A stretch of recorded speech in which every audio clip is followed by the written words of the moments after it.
Stop, jangan scroll dulu karena di sini aku bukan hanya yaping, tapi akan membagikan ilmu yang sangat berfaedah.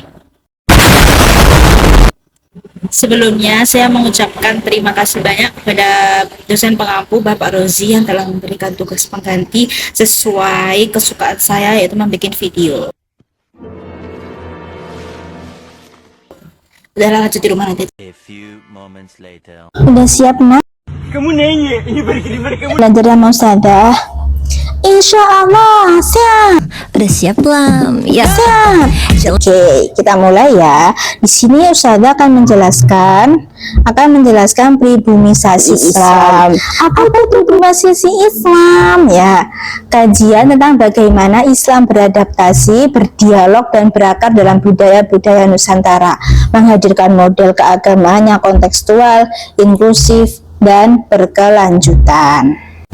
Agama Islam masuk ke kepulauan melalui jalur perdagangan, dakwah pesantren, dan interaksi sosial. Ya, diingat-ingat, perdagangan, dakwah pesantren, dan interaksi sosial. Makanya pesantren itu tuh pendidikan yang terlama ya. Ya, ingat-ingat tuh, bukan hanya sebagai sistem ritual, tapi sebagai kekuatan transformasi budaya. Pada masa lalu, pada zaman dahulu,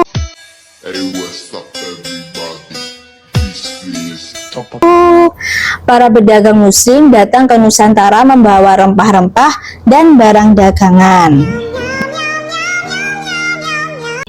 Kan?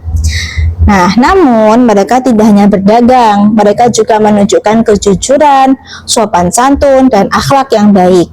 Nah, jadi tuh mereka tuh berdagang, nggak kok yang berdagang nggak jujur, nggak yang 15.000, habisnya dia jual 20.000 gitu. Maksud aku tuh beda orang, beda dikasih harga gitu, itu namanya nggak jujur ya, itu nggak konsisten namanya.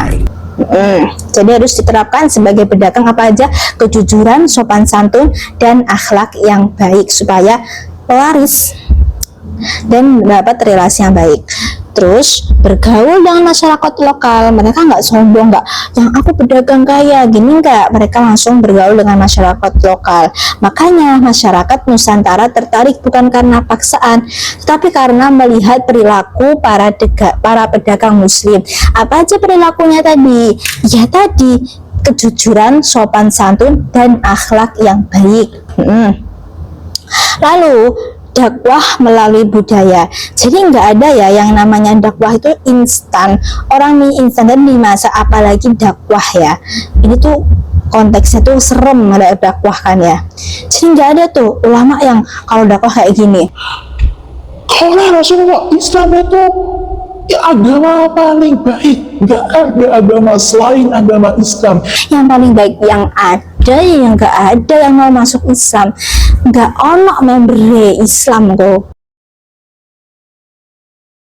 nggak ono ya, 10 aja kayak nggak ada nanti kalau dakwahnya kayak gitu ya. Makanya sebelum Islam datang kan banyak masyarakat Nusantara sudah memeluk Hindu dan Buddha. Mereka memiliki budaya, seni, adat dan tradisi yang sudah mengakar kuat. Maka kita banyak ya, kita itu banyak budaya-budaya yang dari Hindu dan Buddha. Contohnya apa itu Ustazah? Ya, contohnya yang paling populer adalah wayang. Ya, pasti semuanya tahu wayang kan? Jadi Islam di Nusantara berkembang dengan menghargai budaya lokal yang sudah ada. Para ulama tidak serta-merta menghapus tradisi masyarakat, tetapi menyesuaikannya dengan nilai-nilai Islam. Jadi nggak ada yang melenceng ya. Wayang digunakan sebagai media dakwah, sekaten dan maulid menjadi sarana syiar Islam, sedangkan tahlilan dan gotong royong memperkuat persaudaraan dalam kehidupan bermasyarakat. Bapak niki apa ayame nggih. Ayame niki. Minume niki. Nggih, kopine Bu, kopine. Sebenarnya ini nggak genduran sih, cuman pelangan kayak ngasih ke orang gitu. Kamu pinter banget masaknya, Bil. Of course, aku tuh emang pintar gitu. Kamsia ya, kamsia. Inilah yang dinamakan apa? Pribumisasi Islam, yaitu proses penyampaian ajaran Islam yang selaras dengan budaya lokal tanpa mengubah ajaran pokoknya. Jadi kita harus apa paling satu menghargai. Ya kalau nggak dihargai, ya dari dulu Islam kayak belum masuk ini, akan sudah. Pokoknya ya kalau ini sudah paham ya semuanya, jangan sampai ada yang nggak paham, ya kan? Jadi Islam tetap Islam, tetapi cara penyampaiannya disesuaikan dengan masyarakat setempat, karena itulah Islam dapat diterima dengan damai di Nusantara. Selesai. Kalau kalian sudah belajar tentang pribumisasi Islam, kalau ada yang mau ditanyakan, silahkan di komen dan kalau emang masih mau diajar sudah request ya, mau materi apa nanti sudah jelaskan. Kalau kalian kayak malas gitu, nggak boleh malas. Nanti kalau kalian malas sudah bikin video, kalian tinggal menjelaskan, tinggal mendengarkan, menonton dan mencatat atau ya segalanya. Kalau mau dikasih motivasi diundang juga nggak apa-apa, nggak usah dibayar juga nggak apa-apa, karena saya masih pemula. Terima kasih.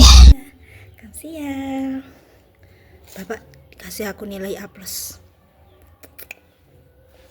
Assalamualaikum.